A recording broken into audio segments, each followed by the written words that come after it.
Good morning, good evening, good afternoon, wherever you are and wherever you're watching from. We're glad that you're here today. Of course, another great show. We're going to be talking about how to make images helpful. Yes, how to make images helpful, because no one wants an unhelpful image. So we'll get to that in just a second. Just a reminder, this week is our last week. We're going to be streaming on both the TechSmith YouTube channel and the Visual Lounge YouTube channel. It's all moving over to the Visual Lounge YouTube channel. So if you haven't yet, go over there and subscribe. If you don't want to miss anything, you got to do the thing the YouTubers say and hit that bell, and it will make sure you get reminders, because we want you to make sure you're getting all the great content that we're putting out there from the Visual Lounge. So go ahead and do that. And of course, you can always tell us if you like that, don't like that, you want to see something on the show. You can always leave comments. Of course, you can always email us at thevisuallounge@techsmith.com, and we're on social media as well. So make sure you check us out there. So with that said, let's get into today's show, because we've got a lot to talk about. Our guest today is Diane Elkins, who is a co-owner of Artisan e-Learning, a custom e-learning development company, and e-learning Uncovered, where she helps people build courses they're proud of. She has built a reputation as a national e-learning expert by being a frequent speaker if I could talk, I would be an expert too, but I can't. By being a frequent speaker at major industry events for ATD, the Learning Guild, and Training Magazine. Her favorite topics include accessibility, instructional design, and articulate storyline. She is co-author of the popular e-learning Uncovered book series, as well as e-learning fundamentals, a practical guide from ATD Press. She's a past board member of the Northeast Florida and Metro DC chapters of ATD. And with that said, please welcome Diane Elkins to the Visual Lounge. Hi there. Hi, Diane. Well, hey, thank you so much for being with me today. You bet. Sorry for the mouthful of trying to just reading is a challenge this morning or this afternoon. I get it. So one of the things I love people's bios, because they're, we're obviously trying to put the key information in there, but what else should we know about you as we jump into today? Probably a lot of our audience has not had a chance to hear you speak, which they're missing out on. So what else would you want us to know before we go? Well, I'm an above average bowler. Perfect. I can the baton. No. My background actually is graphic design. I started my career planning to go into advertising, and then realized that at the end of the day, all I was doing was making junk mail, and drifted, like many people, into this industry by accident. And it's a place where I can use my visual skills that I love so much. I also enjoy writing, and you put those together and you put it in the world of workplace learning, and you also get to help people do their jobs better.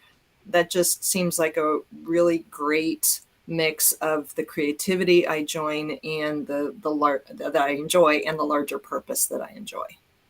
Yeah. So let me ask you this, because I find a lot of people in the learning space, like yourself, did not start there, with a few exceptions. What was the point where you said, "Oh, this is a thing I'm going to go do because I don't want to make these ads. I don't want to make junk mail." What was there a kind of a pivotal moment that led you to create training and learning? Yeah. Well, I started in training by being an expert first. So I took a little detour to get to advertising, and I started, I opened a resume writing business. And then I had a chance to get a job as a job search trainer. And so that was, back in the late 90s, so very traditional classroom training.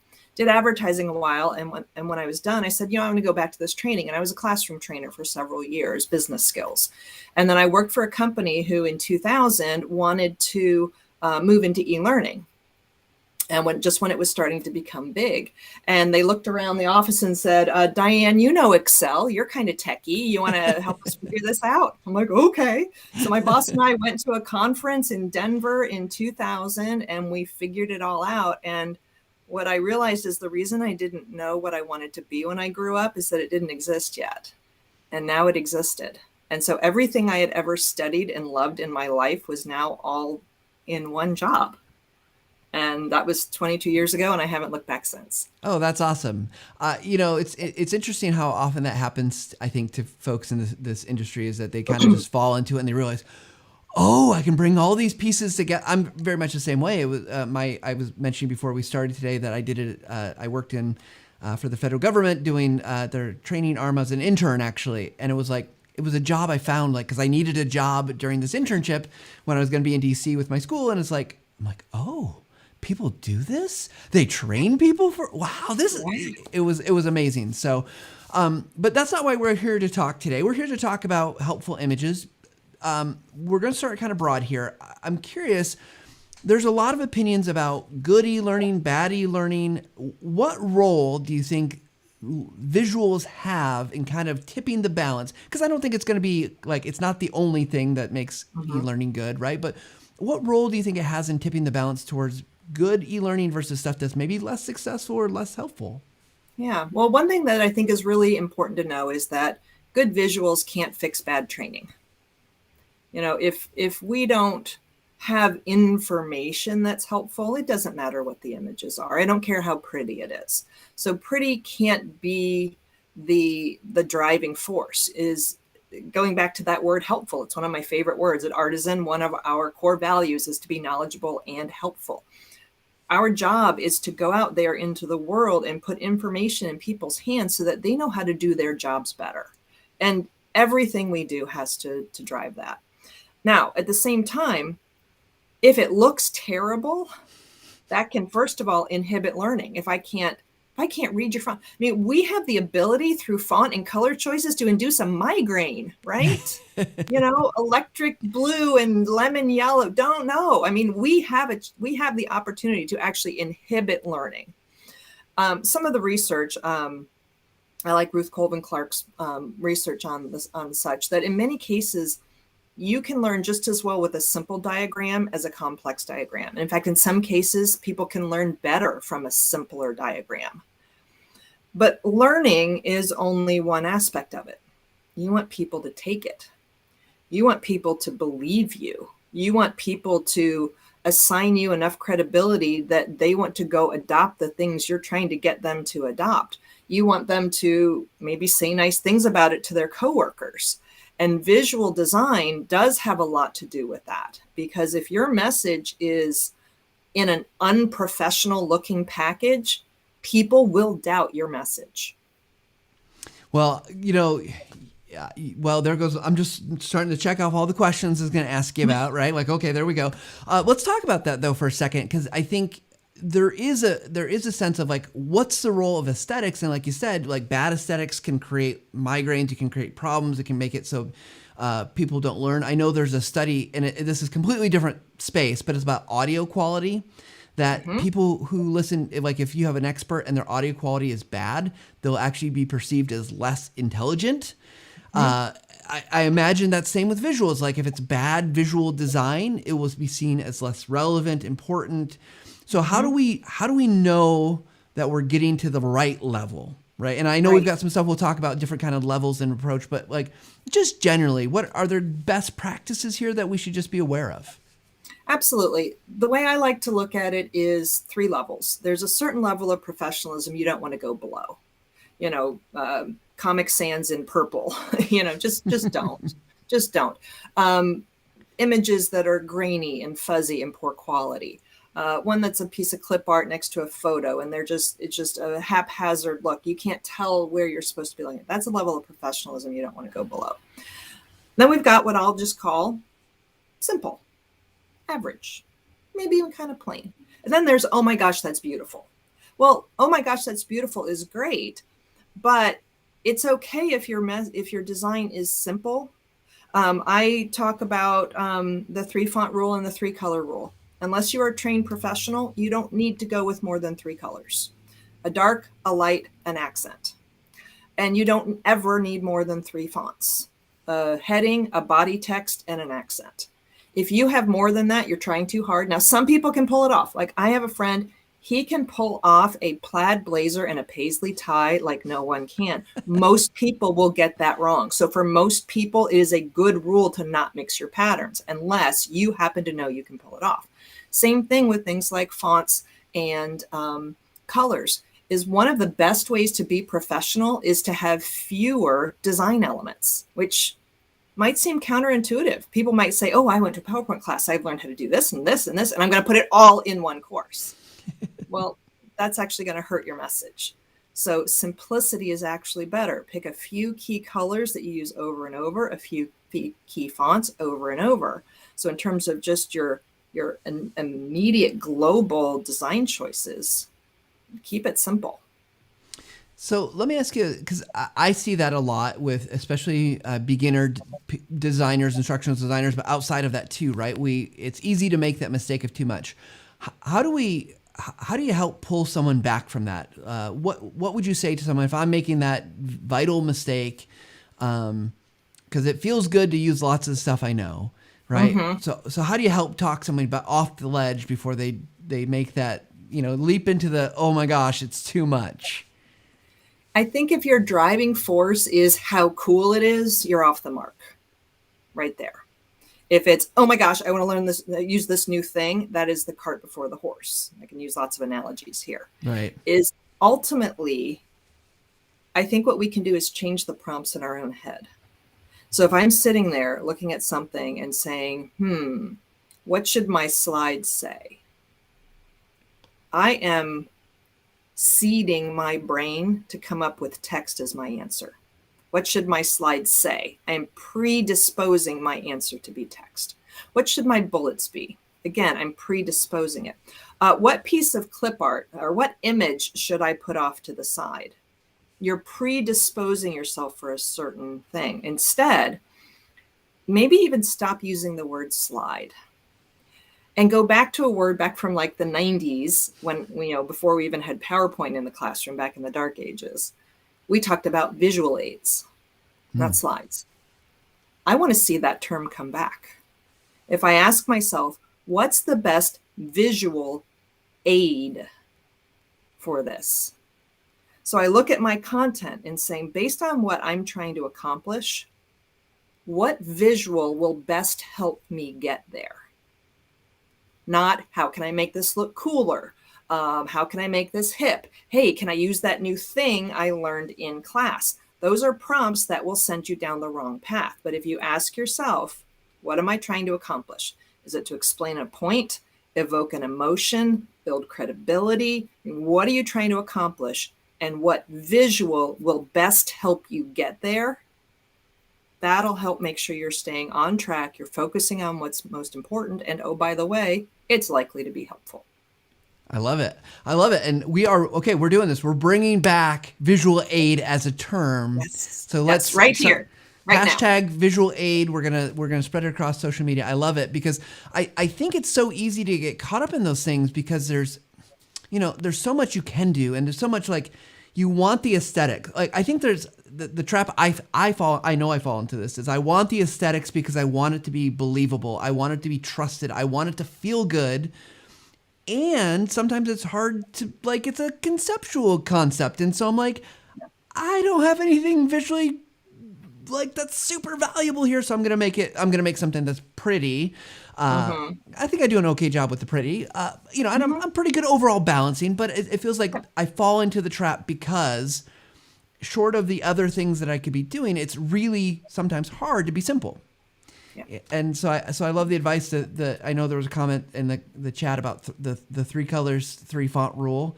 I'm guessing that most of us still probably pair even in 3 fonts is hard. That's a lot of fonts to me. I'm going to get it wrong. I just know I'm going to get it wrong. I want to take what you said though, and I want to talk about something we talked about prior to the show. You talked about the difference between like a classroom trainer and an e-learning module where even with a subpar or poor kind of visual aids, a classroom trainer can make it work versus like an online standalone module. And I'm guessing that goes for lots of things. It could be an e-learning course. It could be a video. It could be, however you present it. But those won't work. Whereas I'm a pretty good in front of the camera, pretty good in front of the classroom. I could probably make it work regardless. Tell us why that is. Yeah, so a good instructor can carry a bad PowerPoint. If imagine you're sitting in a classroom. Remember those days when we all gathered in rooms together? Yeah, remember that? So you're sitting in a classroom. Most of the time you are looking at the instructor. The instructor is your primary visual. Yeah, you're going to glance over those slides. And yeah, if they're awful, you're going to cringe. But it's such a small percentage of the overall visual information you're taking in. Most of the time you're looking at the instructor. Once you're online, that changes. Now, if it's, a live, if it's instructor led, yeah, you still perhaps got that person on camera, but the slides are going to be much bigger. Self-paced e-learning, freestanding video. The visuals, your slides, your visual aids are 100% of your message. So a mediocre slide that barely cut it in the classroom is going to be 10 times worse online. So you've got to up your visual game if you don't have the instructor. And then we also need to think about how often that visual changes. An instructor can spend 10 minutes on one slide in the classroom, and it's perfectly normal. 10 minutes in self-paced e-learning is an eternity. That is probably that's the module, right? Like 10 minutes. Yeah. Yeah. So especially if you're converting from a person being the primary visual, converting it to something that's more self-paced, you've got to up your visual game. Yeah, I love that. And it makes so much sense to me. And it is obviously a challenge. Well, okay. So we know we've got to up our game. Is there a rule generally? Because like I think about the visual, we talk about visual aids, right? It's aiding the content. It's easy for us to talk about slides because, a lot of people do PowerPoint, whether it's an e-learning page or module or whatever. It doesn't really matter here. How much information should be on that, in that box with that visual? Like, is there balance that happens there? Because I find, and I'm probably maybe more skewed one way, I have very little information. Like it's one thing, like one idea, and might even be part of an idea, right? Because I'm trying to just reduce how much is there. Other people do the kind of cardinal thing where they're like, I'm going to put 5 bullet points, lots of data. What's right here when we're kind of incorporating the visual aid with this? Right. I'm not a fan of rules in that regard, which Sure. I know for some people, rules are very helpful. So you probably heard of the 6x6 rule or the 10x10 or the 8x8, whatever, whatever number people pick, that you shouldn't have more than 6 bullets with 6 words each. Well, that's if bullets are even the right choice for that slide. Maybe that slide, the best thing is a video with 0 words. You're trying to evoke an emotion. Well, your words aren't going to do that. It is critically important that that will cause nobody to care. So a lot of it is, again, about your goal, your message. But I think one of the things that's important is to not try to give your visual aids too many purposes.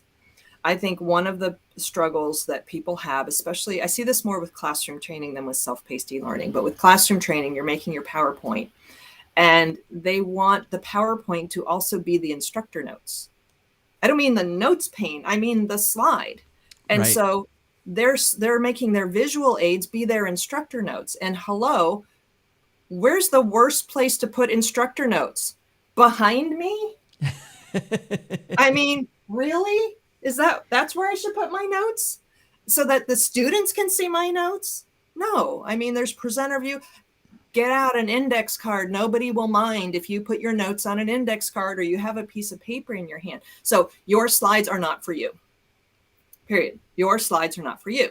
And so if you're trying to put enough on there to idiot proof yourself so you remember what to say, that's not the goal of your visual aid. Or they say, oh, well, we want this to stand alone for people who can't make it. If I've done my job, my slides make no sense without me. I love they it. support my message. They are not my message. If I want to make a document, then I'll make a document. Yeah. I love that advice because I'm pretty sure my slides I've turned into many of these conferences, they're not very good without the presentation part of it. Yes. So, because they're your visual aid, not a book. Absolutely. Well, I know you've done some work around this concept of looking at the kind of variety of what works, what doesn't work, the levels you talked about earlier. Should we dive in to look at those? Yeah. Would that be good? Yeah, let's take a look. So a couple of years ago, you want me to set it up? Yeah, please set us up. Okay. So a couple of years ago, I made a short course. It was about a 15-minute little course on staying focused on your priorities. And I designed it 3 ways. Pretty, plain, and hideous. And for each one, the content was exactly the same. The narration was the same, the words were the same, and the content of all the images was the same. So if there's a picture of a clock on one, it's a clock on the other. But what was different is just the graphic design. And I put it out in the world, randomized, and so that people would randomly get one or the other. And I wanted to see, people like Ruth Colvin Clark's work has already indicated that it shouldn't matter for their ability to learn, unless, again, you can't read it. But I wanted to know, does it impact people's ability, willingness to receive and adopt the message? So you want to show the slides there, Matt, and I will share with what my results were. Okay. Here we've got a couple slides here of the pretty. I think I have like 3 or 4 slides I can show you. So there's slide 2. There's, it looks good, you know? Yeah. Okay. So that's basically how they all worked, is for each of the 7 points, there was a teaching slide and then one of these activity slides. So same thing over and over again. Now let's look at the plain version, kind of the average. Yeah. So it's very similar in concept, but I would bet most people out there in the business world could say, yeah, I could make that. I could pull that off.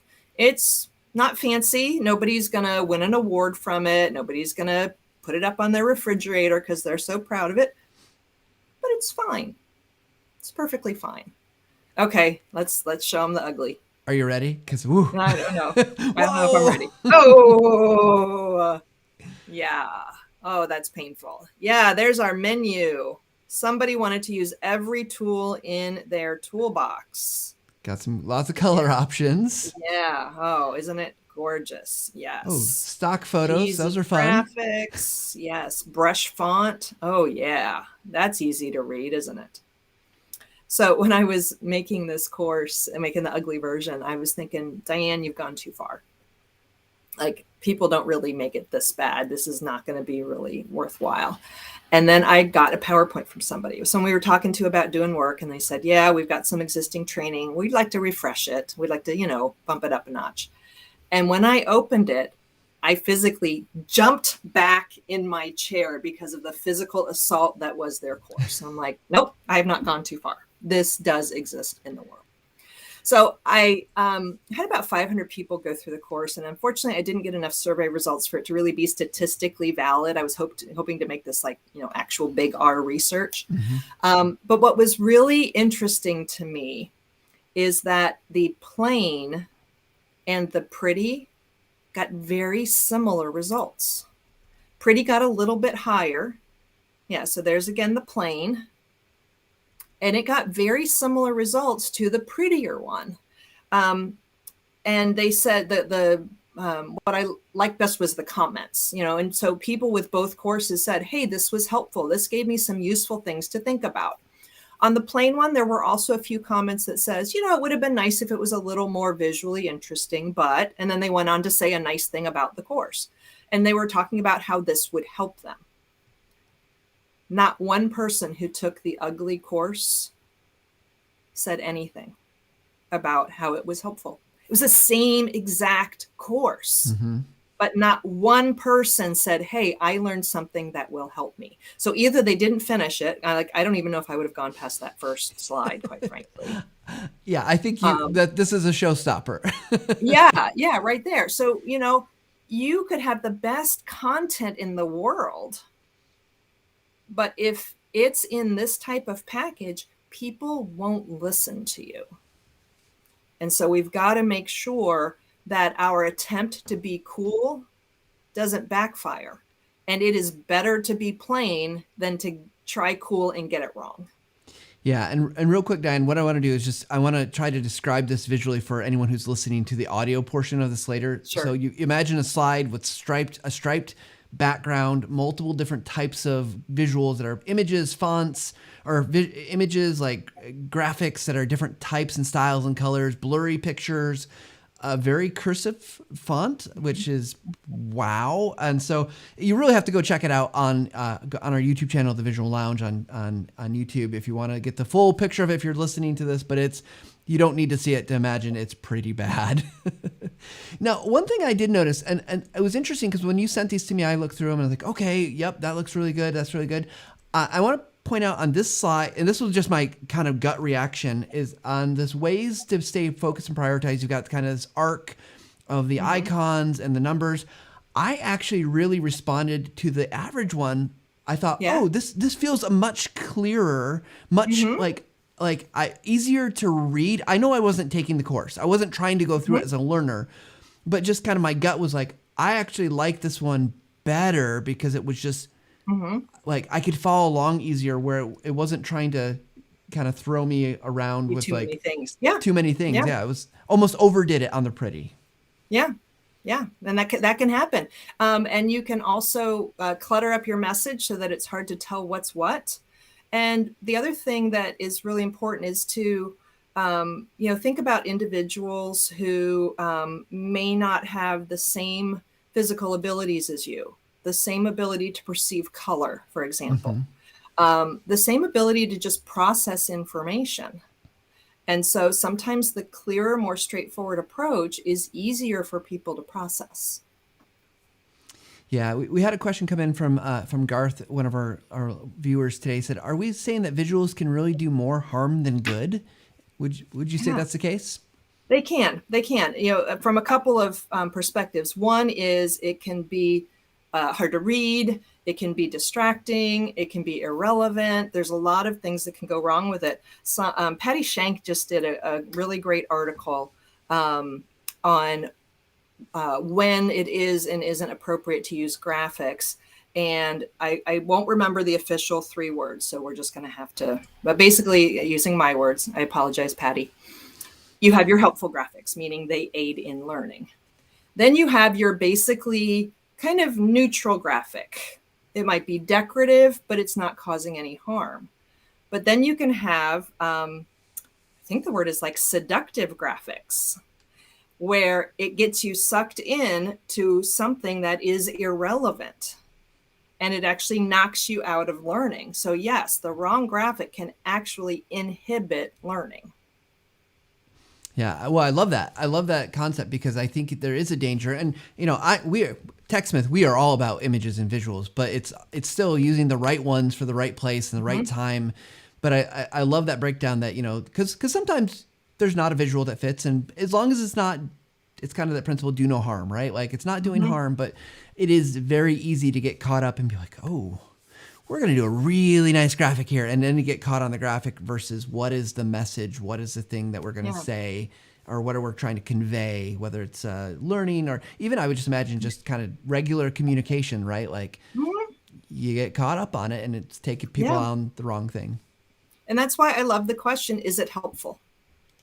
Because yes, it can be cool, but is it helpful? And if it's not helpful, then we have to ask ourselves why we're doing it. And you talked about, staring at something and struggling about what to do that's helpful. And what I tell folks, especially newer writers who come to work with us at Artisan, is I'll say, if you're looking at your slide, your script for narration or whatever, and you're struggling what visual to use, question your content first. Because theoretical, abstract, conceptual information is a lot harder to illustrate. And so what we end up doing is decorating instead of illustrating. I would rather illustrate my point with something that makes that point clearer, more memorable, more impactful than decorating a slide. And conceptual information is harder to illustrate because it's so abstract. And so that's where we end up with cheesy thumbs up or person pointing to the bullet points. I hate that. Or, a light bulb to indicate it's an idea. Well, you're going to get really superficial graphic, handshake, people gathered around a computer pointing at it. You've seen all of it. You're going to come up with generic graphics if your content is generic. So I'd say, look at your content and say, am I being helpful with my content? Am I being clear about how somebody would use this in what situation? Am I giving clear examples, analogies, scenarios? That's why I love an analogy. It is so easy to do a great visuals if you have a great analogy. So if you're really struggling, question your content.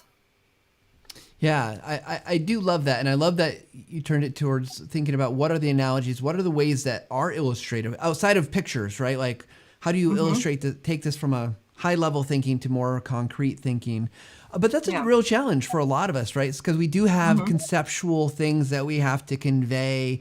And so I guess the analogy stuff helps. Any other tips to get from kind of that concept down to maybe more concrete things so that you could illustrate and not just decorate? Yeah, one thing is that if you have an analogy, tell it first. So if I have a conceptual concept that I explain, and then I have a great analogy for it to make sense, well, what's my visual? Let's say my analogy is about an elephant. Well, I can't start that slide with the elephant if I'm starting with the conceptual, because people are going to be going, why am I looking at an elephant? Tell your story first. Have it start with a great visual. Then you can explain conceptually what you're trying to tie to. So just flipping it sometimes can really be useful. And then the other is just good instructional design is to try and focus on what people are doing on some random Tuesday in November. So this is my soapbox. So at a certain point, you may need to cut me off. I love it. Okay, so here we go. We are in the job of helping people make decisions. So you've got some guy named Joe on some random Tuesday in November sitting at his desk or at the assembly line or on a sales call or whatever. And he has to make a decision. Do I pick up this tool or that tool? Do I click this button? Do I click that button? Do I say this? Do I say nothing? Our job is to help Joe make a decision in that moment. The more we can focus our training on that decision, the better our training is going to be. And by the way, that moment is easier to illustrate than, oh, I want you to list, define, explain, and understand these concepts. So the more we can have our training live in the moment of decision, the easier it's going to be to illustrate. That's a great soapbox. I love it. I feel like I just had this conversation with somebody yesterday. So if you see me out there in the world, you'll probably hear me say that because it's like my thing. Well, I love thinking about Joe in November on a random Tuesday doing his job, just doing his job, right? He's got we're providing for something for him. And, at TechSmith, we've been talking a lot kind of broader about communication, not just training, but it's like in any communication with visuals, right? Like what's going to really make it relevant to Joe? And so I want to go to a question that was asked in the chat that I think is James is asking, in choosing visual aids, is the content or the audience more important? I think I know my answer, but I think it's kind of similar thing, right? You just sort of answered it. It's about the audience. Everything we do is in service of the learner. It is not about us, and it is not about the expert. Everything we do is in service of that person, because here's the thing. We might have business goals, but only the learner can achieve the business goal. Only the learner can change their performance on that Tuesday. And so everything needs to be in service of what is going to help that person understand, retain, remember, and care about your content. Yeah, and I would say that goes to so many other areas too, right? If you're a marketer watching this or listening to this, you're in service of that audience because you want them to be successful, whatever they're doing. It's not about us or you, or it's not even about your tool. It's about getting that person to be able to do the job that they've got to get done. So thank you. And there's so many overlaps between training and advertising. Advertising is also about getting you to make a decision. Now, it usually involves your checkbook. But yeah, they're trying to get you to make a decision at a certain point in time. And we're doing the same thing. We're trying to get people to make a decision a certain way at a certain point in time. Yeah. I want to go back real quick because Jane Davids was asking the 3 words. It was instructive, decorative, and seductive. Seductive, yes. And again, these are not the official researchy words. And Matt, if I get you the link to Patty's article, I assume you can put it in the comments or whatever, and it can look. Yeah. It was a great article. We could put that in the show notes as well and make sure everyone gets that. Because, I'd love to see that for myself. But, Patty Shank, if you don't know Patty Shank, she does some amazing research and great stuff. So, okay. And then, Matt, I have an example of this if you want. Yeah. You want to do the Red Cross example? Let's do that. Let me pull that right back up. And I'm going to scroll down there. Okay. Yeah, that's the one. Okay. So this gets back to the concept of, do we decorate or do we illustrate? And if we can't illustrate, let's question our content. So we've done a lot of work over the years with the American Red Cross in their disaster services area. And we worked with them on a course about how to fill out a form to help them manage their disaster relief efforts. So imagine a hurricane comes in, there's shelters everywhere. They're trying to manage that operation. And so the audience is volunteers who do not have a financial or statistical background, who need to fill out this complex financial and statistical stuff. And oh, by the way, there's a disaster raging around you, so no pressure. And this was one of their slides. So what's a commitment? Well, it's about how much money we believe we've spent and blah, blah, blah. But it's a management tool, not an accounting tool. So it's critical that reflect it as soon as possible because the dollar figures drive financial decisions. Okay, well, first of all, not a very interesting slide. This was for a webinar that did not have the person on camera. So this is all you were looking at. And the guy who put it together was just such a great person who was so passionate about how the power of data can really help change people's lives. But he didn't know the right way to get that message out. Fortunately, he knew it. My job's harder when my client doesn't know their baby is ugly. He knew his baby was ugly and he didn't know what to do about it. So he knew this wasn't right. So it's not like I'm picking on somebody behind their back. We were in on this together. And so I could just decorate this slide. So you want to show the next one? Yeah. I could just decorate it. I mean, that's a prettier version, right? Mm-hmm. Yeah. But have I added any value? Is this content easier to remember, easier to understand, remember, apply, do in the moment, get you to care about? It's not. And so question your content. And so if you read over this, what you realize is, I don't even know what it means. Like, I know what all those words mean, but I don't know what it means. And if I'm a shelter manager, I don't actually know, like, what are you asking me to do? So Right. That's when I have to use my interviewing skills, which I think is one of the best skills you can have, whether you're crafting any message. I don't care what kind of message it is. And so I talked to the subject matter expert. I'm like, tell me what's going on in the real world. So there's a hurricane, there's a disaster shelter. What's going wrong? What are people not getting about this? And he said, okay, so here's the deal, is we want people to report how much money they're spending. But I want to know the minute they commit to spending it. So if they need new cots, the minute they place that order, they've committed to spending our money. Like, they haven't paid for it yet. The bill hasn't arrived. The cots haven't arrived.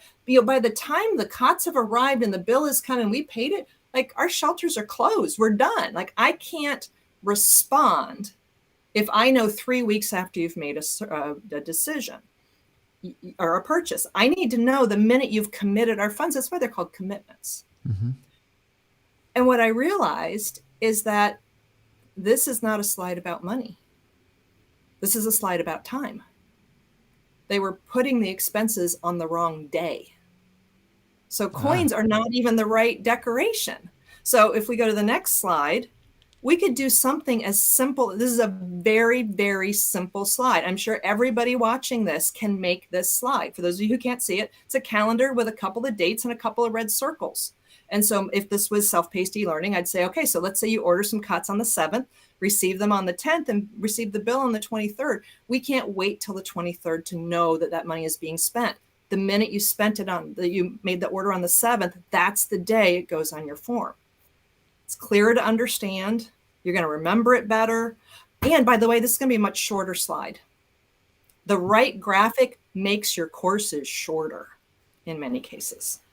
Yeah. Now, if I want to go farther to an analogy, because, this is something that you may not do for 6 months. Let's hope you don't do this for 6 months because there's no disasters. You may not remember it. Can I do something that's maybe a little bit more memorable? And that's where an analogy comes in.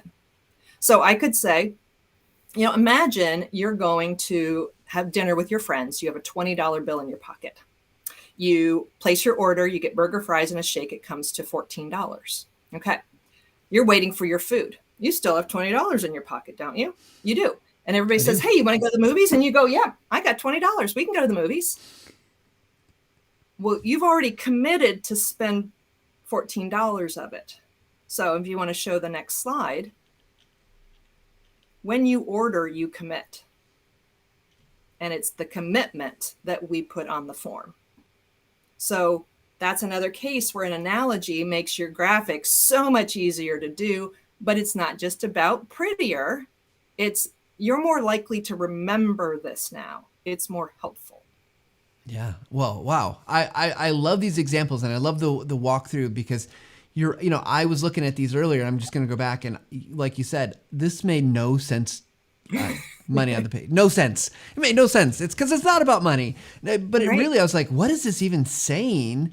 Right. But these are And very clear. Like, I love both of these because this one is like, oh, I could like quick recall if I looked at it, I knew what it is. But this one, it's gonna have a different kind of reaction because of the story with it, right? Like $20, mhm, I spend that amount, I can't go and spend it on something else. So yeah, right. I love both of those. And if you go back to the one with the coins, if we go back to how we craft our message first, that's the problem with this slide. It wasn't that the first one was ugly, is that our message wasn't clear. Like, even now that you know what you know and you read over this text, now it hits you in the face, obvious, like, oh, I'm not actually telling them what to do. Nowhere on this slide doesn't tell them overtly, enter in your financial commitments the day you make the order and make the commitment. Like, does it say that anywhere? Yeah, No. no. If you can't figure out how to illustrate and can only think of how to decorate, and it's something cheesy and superficial, question your content. Yeah. Just so you know, a couple things here. We got the link to Patty Shank's article. It's been Awesome. put into the chat. So we'll also Great. put that throughout the show notes and things like that. Diane, pretty soon here in just a couple minutes, we're going to go to our speed round. But before we do that, we're going to try something new. I've never done this before, so you're my guinea pig. Thank you for Okay. agreeing to this. We're going to do something called, let's see, or can we fix it now? I have mocked up an e-learning page, and you know how you said maybe I should warn people about seizures, and this is intentionally hideous based on a Google search, but I want to just your gut reaction. I mean, which is gonna be first of all, it's gonna be like I gotta throw up, but just immediately, what advice would you give to someone to fix it? And I've intentionally, again, I want to clear the air Okay. here. I've intentionally made it bad. I would never make this Okay. myself. Are you ready? Because I'm ready. everyone at home better hold your seats and get your trash bags ready because it's hideous. Here we go. How? Pointing to content. How did you know that was my favorite? You have said so many of the things. I'm just like in my back of my head. I was thinking, oh boy, I'm glad I did that one. So That is, someone that's comes to you and wonderful. says, Diane, we've got e-learning. We need you to help make it better.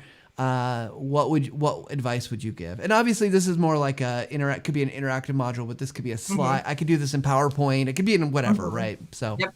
Yep. Okay. So a couple of things. I'll go big picture, little picture, etc. One is we always want to check for color contrast. Color contrast is one of the best ways to make our communications more accessible to individuals with disabilities. So I can tell you right now that white on orange does not meet the minimum required color contrast. I did a short video for ATD, their toolbox tips series on how to check for color contrast and what the preferred thresholds are. So I can make sure I can get that to you as well, Matt. But that mm-hmm. is such an easy, quick thing to do to be more inclusive with your content. And then we have the word resources up there at the top. I took a whole semester of typography in college and liked it, and a semester of calligraphy. And I would have gotten an F for that because you don't ever want to use all caps in what's called an ornamental. So that's considered a swash italic. So the little Yeah. swish on the R and the E and the S is generally all caps are harder for people to read who have information processing. So the whole thing is in all caps. I would reserve all caps for a few words here and there, just for emphasis. So one of the other things we learn in design school is when you emphasize everything, you've emphasized nothing. So you want to use your Absolutely. emphasis sparingly. So I'd be careful about using all caps, and especially if it's an ornamental. Most ornamental fonts, Old English is another one, which you probably shouldn't be using in e-learning, but they're, certificate of completion or whatever, Mm-hmm. never, ever in all caps. I think this is a great opportunity to use the 3-color rule. Mm-hmm. Now we have 4. If you're going to use 3, again, I would recommend a dark, a light, and an accent, not 3 in your face colors. So Could you use that green and that pink? Well, you might. There's a national sorority that has that very similar to that pink and green colors. And, if this is for them, then you would absolutely use it. But if if you've got several bright colors like this, because maybe that's your color palette, integrate more white and black. White and black are always free. So remember I said the 3 color rule, white and black are always free. So Nice. maybe that pink is more of a stripe directly below the green. Or maybe if we kept Pointy Lady, maybe there's like a fun cutout behind her that's in the pink. So one of the things I also learned in design school is the more you have of something, the less fun it can be.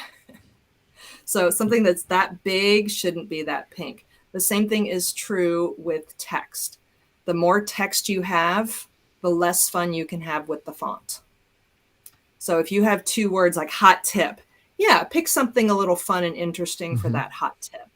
But if you've got a paragraph, first and foremost, unless your goal is to create fine art, the goal of your text is to be read.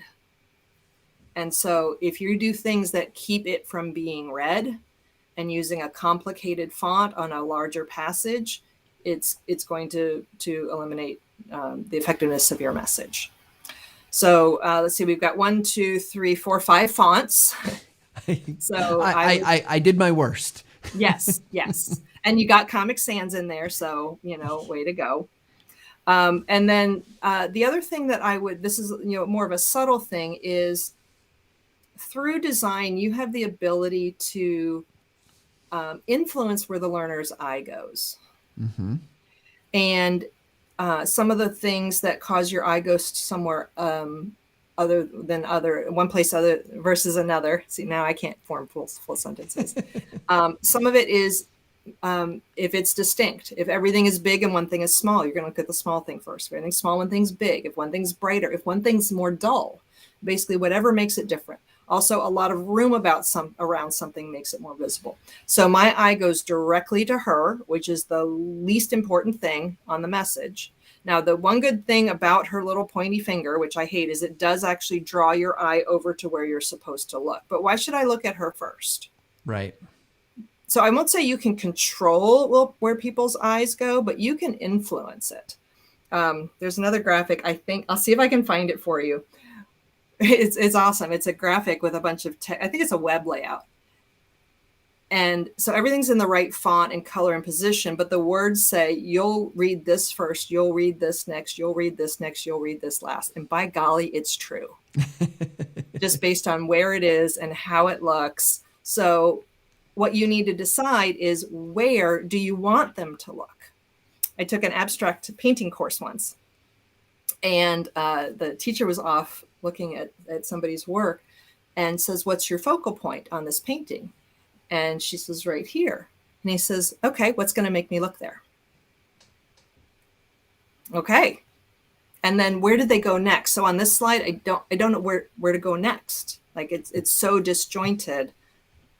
I'm just going to be bouncing around and probably won't end up reading it as a result. Yeah. Well, we could look at that all day because there's probably a million other problems, but I want to kind of keep things moving here. But thank you for that, because I think what that did, I love that it brought back some of the things we talked about earlier, some of the kind of those rules, kind of see them in action, and that it hurt my soul a little bit to make that. Just I want everybody to know it's pretty bad. That there's some funny comments in the chat about Pepto-Bismol, and pink and green are probably not the right color combination. Lots of reasons it was bad. However, Diane, we're going to move on and go quickly through our speed round questions. So here we go. Okay, I'm ready. All right. So this first speed round question, we're going to move fast and furious on these. Is you're truly an expert at e-learning. There's no doubt about that. You've proven your kind of abilities today, and you get to talk about that at work and in your bio. But what's something that you're an expert in that we might not know? Flowers. Really? Like arrangements? I grow them. I arrange them. I have a whole cabinet in my kitchen of vases. I grow about 50 varieties of flowers. I could talk your ear off. Oh, that is awesome. That's great. And next time I'm with you, I'll have to ask you about flowers because I can't. Only if you want me to talk for an hour. So be careful. Yeah, well, that's the next podcast TechSmith is making. We're going to only talk about florals and vegetation. So, next speed round question. What's a piece of advice you'd give everyone looking to design learning content that you want them to know that maybe we haven't talked about today? It doesn't have to be about visuals. So, best advice you can give us. Best advice. Go check out Kathy Moore's action mapping process. It is one of the best ways, in my opinion, to stay really focused on that Joe on some random Tuesday in November. Those are my words, not hers.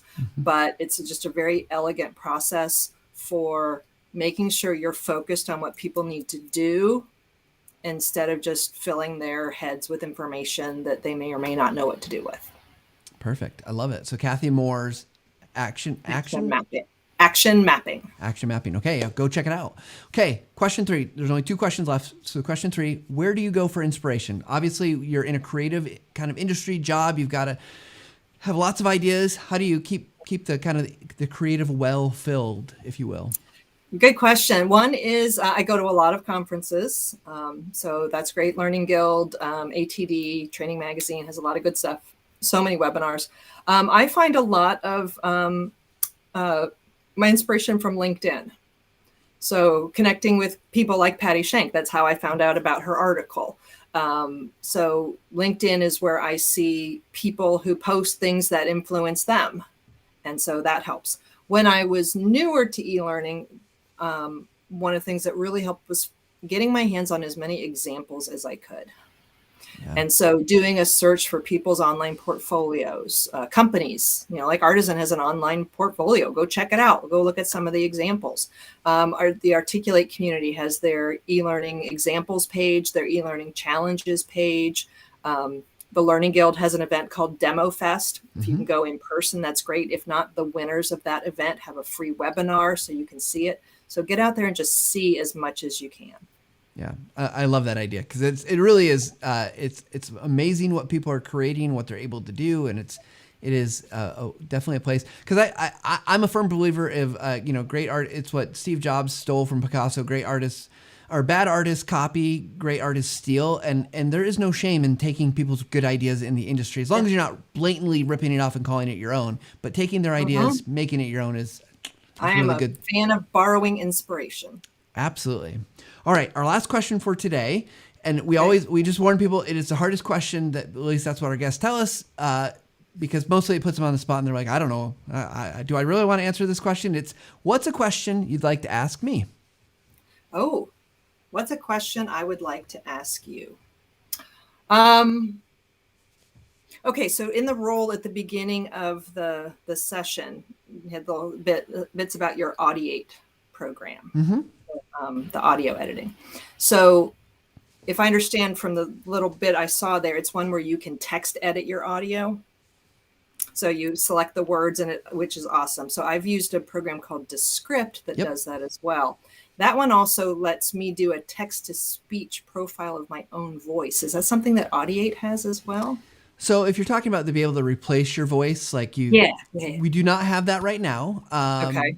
Definitely something, I don't know if we'll have that ever, but it does do the speech to text. So if you're talking, it will transcribe as you go. Yes. And looking ahead, eventually we'll get integration so that if you're working in Camtasia, that those will go back and forth so that the edits you make in your text will appear in Camtasia and you'll be able to. Cool. And we've got some other stuff to do audio sweetening. So a little different than Descript, but very awesome. Similar concepts. So our benefit. So for anybody who doesn't know what I'm talking about is you record your audio, and if you've ever done any audio editing, you're like, okay, I got to take out part of it. And then you got to look at the squiggle and go, wait, where did that start? Oh, wait, where did that? No, wait, where did that? No, here. Oh, instead it transcribes it all and you just select the words and it finds the part of the text to pull out. Text awesome. Editing of audio is just amazing. And, I don't know what Descript have, but we definitely have, it will identify your ums and ahs and pauses, and you can automatically remove those. So they're sometimes you're like a stumble word, like, it will find it and identify it with a dot, and you can easily go through and auto take them out. Awesome. Yeah, it's super cool. I think we're in the camp that text editing of audio is going to be like, that's the future. Yeah. Like, it's going to make your life so much easier. Oh my gosh, it does. And I've edited podcasts like uhs and ums and ahs out manually, and it is no fun. It takes a long time. So. Yeah, it does. Yeah, that's awesome. Well, Diane, thank you you've been so fantastic. Thank you for sharing your wisdom and knowledge about so many things about visuals and images. I know I've got notes that I need to go and take and say, like, okay, got to remember the rules of threes. And we don't like rules, of course, too much. But we definitely thank you for sharing with us and being a guest today. Well, thanks for having me. And I hope I won't have too many nightmares from that thinking green and blue slide. I hope not. So if anyone wants to connect with you or follow you or get inspiration from you, where should they look? 3 places I would say. One is follow me on LinkedIn. The other is I contribute to 2 blogs. One is at artisanelearning.com and the other is elearninguncovered.com. So Artisan eLearning is more at the decision maker level, and eLearning Uncovered is more at the in the trenches, making those slides happen level. Awesome. Well, thank you again for being with us today. You bet. So thanks, everybody. We want to thank Diane. She's so fantastic. Isn't that great? Hopefully you've got wonderful information out of this. You're listening to it and thinking about how you can make your images more impactful, more meaningful, more helpful to your end audience. With that said, don't forget, we are only going to be live on the YouTube channel. That's the Visual Lounge channel. We will not be on the Textman channel. We'll still point to it there occasionally, but go over to the Visual Lounge, make sure you subscribe, hit the bell, or if you're listening to podcasts, make sure you put it into your podcast tool of choice. We're on all of them that you can find. You can even ask your smart speaker to play it for you if you really need to go to sleep or something at night. But we're just so grateful for all of our great, wonderful guests that join us. We're grateful for our audience that joins us live and asks fantastic questions, and for you for just tuning in and listening.